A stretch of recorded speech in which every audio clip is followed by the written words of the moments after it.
उमेदचा डावीकडून 8वा आणि महेशचा उजवीकडून कितवा क्रमांक आहे? 16वा आहे. तर त्या दोन्हीच्या दरम्यान किती मुली किंवा किती मुलं हे आहेत म्हणून सांगितलं त्यांनी, मुले आहेत. प्रश्न आहे तुम्हाला कळलं पाहिजे उजवी बाजू कोणती आहे आपली? ही. डावी बाजू कोणती? ही.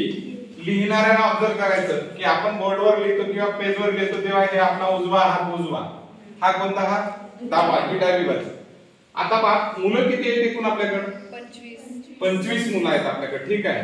आता मी 1 2 3 4 5 6 7 8 9 10 11 12 13 14 15 16 17 18 19 20 21 22 23 24 25. आपल्याला किती 25 विद्यार्थी आहेत सगळे.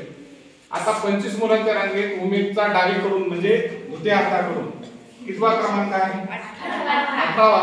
कुठे आहे वळा? 18वा. इथं कोण आहे? उमे. आपला उमे इथं बसला. ठीक आहे.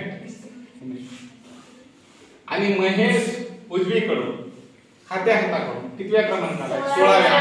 तर हे क्रमांक पहा इकडून म्हणल्यावर कसं होतं, याला आपण 1 2 3 4 5 6 7 8 9 10 11 12 13 14 15 16. आपल्याला किती पाहिजे? 16. 16 म्हणजे इथं आला. कोण आला इथं? महेशराव आले. महेशराव इथं आले. ठीक आहे. आता विचारलं काय त्या दोघांच्या दरम्यान म्हणजे दरम्यानचा अर्थ असतो ते स्वतःला सोडून देतात तर मनातली गोष्ट सांगायची. दरम्यान मॅनच्या 1 2 3 4 5 6 आणि 7. उत्तर काय? 7. बरेच वेळेस मुलींना काय वाटतं दोघांच्या दरम्यान सर ते 18 आहे आणि हे 16 आहे. 18तून 16 गेले किती उत्तर? 2 उत्तर वाटते पण आहे का ते उत्तर? नाही. आपल्याला दिशा बदलल्यामुळे लक्षात येऊन जातं. दिशा बदलली की उत्तर बदललं.